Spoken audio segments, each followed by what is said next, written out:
सभी को राधे राधे। आशा है आप सभी कुशल मंगल होंगे तथा स्वस्थ होंगे। आज हम इस वीडियो में बात करने जा रहे हैं कि जब भी हम मथुरा या वृंदावन जाते हैं तो वह क्या एक चीज है जिसे हमें घर नहीं लेके आना चाहिए। जानकारी पूरी देखने के लिए कृपया वीडियो को पूरा देखें, बीच में इसे ना छोड़ें। भगवान श्री कृष्ण के साथ राधा रानी और गिरिराज जी की कृपा पाने के लिए कई लोग गोवर्धन पर्वत के कुछ हिस्से ले आते हैं। जाने ऐसा करना चाहिए कि नहीं। मथुरा वृंदावन की यात्रा के दौरान भगवान श्री कृष्ण में खो जाते हैं।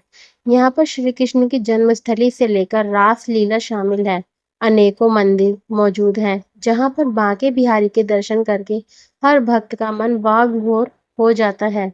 कहा जाता है कि मथुरा वृंदावन में श्री कृष्ण के विभिन्न रूपों का दर्शन करने के साथ साथ गिरिराज यानी गोवर्धन पर्वत के दर्शन जरूर करने चाहिए, तभी आपकी यात्रा में पूर्ण मानी जाती है। बता दें कि मथुरा से 21 किलोमीटर और वृंदावन से 23 किलोमीटर की दूरी में गोवर्धन पर्वत मौजूद है, जहां पर हर साल लाखों भक्त पहुंचते हैं। इसके साथ ही दीपावली के 3 दिन बाद यानी गोवर्धन पूजा के दिन यहाँ पर विशेष पूजा की जाती है। गर्ग संहिता के अनुसार गिरिराज को पर्वतों का राजा और श्री कृष्ण का प्यारा कहा जाता है, लेकिन कई भक्तों का मानना है कि गिरिराज को अपने घर ले जाने से सुख समृद्धि की प्राप्ति होती है। लेकिन क्या ये वास्तव में ऐसा करना चाहिए? चलिए आइए जानते हैं इसके बारे में विस्तार से।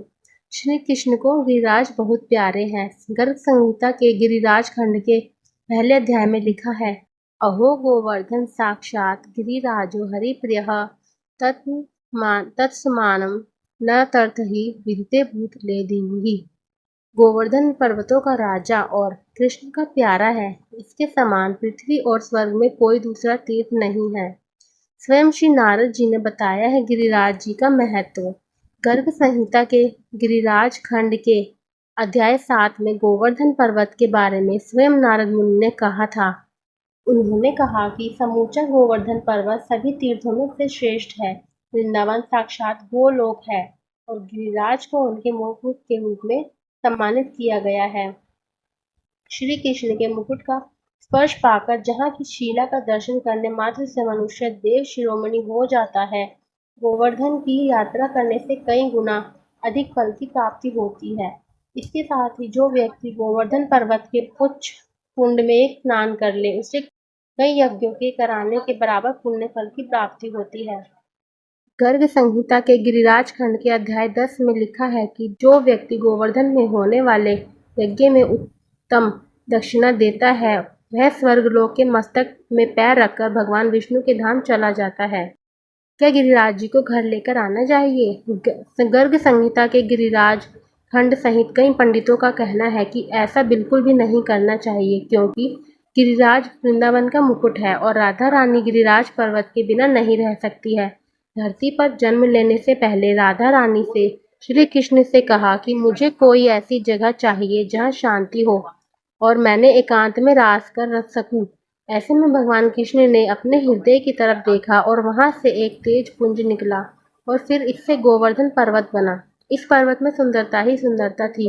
कुछ समय बीतने के बाद जब श्री कृष्ण धरती लोग आने लगे तो उन्होंने राधा से भी साथ चलने को कहा। ऐसे में राधा रानी ने उनसे कहा कि वृंदावन, यमुना और गोवर्धन के बिना मैं कैसे रहूंगी। इसके बाद श्री कृष्ण ने 84 कोस में फैले ब्रजमंडल को धरती पर भेजा और गोवर्धन ने शार्मल द्वीप में द्रोणाचल गिरी के यहाँ जन्म लिया था। इसके साथ ही गिरिराज पर्व श्री कृष्ण को अति प्रिय है, इसलिए भी कभी भी गिरिराज को 84 कोसों के बाहर नहीं लाना चाहिए। मान्यता है कि जो व्यक्ति ऐसा करता है तो भविष्य में जरूर उसका अनिष्ट होता है। श्री कृष्ण ने स्वयं कहा है कि आपको गिरिराज की पूजा करनी है तो गाय के गोबर का गोवर्धन बनाकर पूजा करनी चाहिए। अगर आप शीला ले जाना चाहते हैं तो ही सोना चढ़ाना पड़ेगा, अन्यथा आपको भयंकर नरक भोगना पड़ेगा। इस युग के बाद नहीं दिखाई देगा गोवर्धन।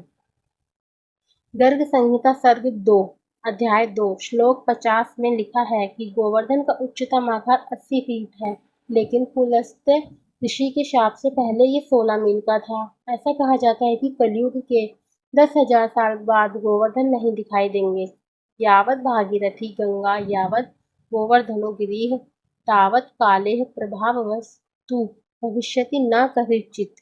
अर्थ, जब तक भागीरथी गंगा मौजूद है तब तक गोवर्धन पर्वत मौजूद है। बोलिए गिरिराज गोवर्धन महाराज की जय। आपको हमारी वीडियो कैसी लगी कृपया कमेंट करके ज़रूर बताएं। कृपया हमारे चैनल को ज़रूर सब्सक्राइब करें, लाइक करें तथा शेयर करें। सभी को राधे राधे।